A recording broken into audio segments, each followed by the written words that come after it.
ما این کار روغندوزی رو معمولا روی مخملی میزنیم که آثار داشته باشه. به این کارا بهشون مخملای موبیلی هم میگن. روی پارچه های کلا مخمله، یه مخملی بریم به اسم کالیفرنیا، اونا میشه انجام داد، ولی بهترینش این نوع مخملا هستش که پشتش آستر داره. از من تو کارم معمولا همیشه از روبانای مجستیک ترک استفاده میکنم، به خاطر اینکه جفت جفت نمیشه، رنگش ثابته، تو شستشو هیچ اتفاقی واسش نمیفته. و از روبانایی با میل پایینتر ساق دوزی رو شروع میکنیم، برگ و این گلا رو، این گلا با روبان 13 میل داریم میزنیم.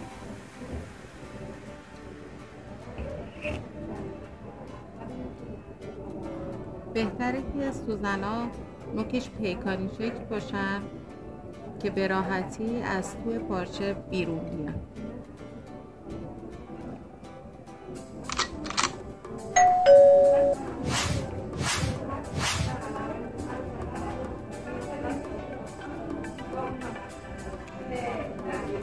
تو روباندوزی همیشه باید با دستمون خودمون به این روبانا حالت بدیم، از کشش پشتش اینها، که قشنگ حالت خوبی بگیره بر گلامون.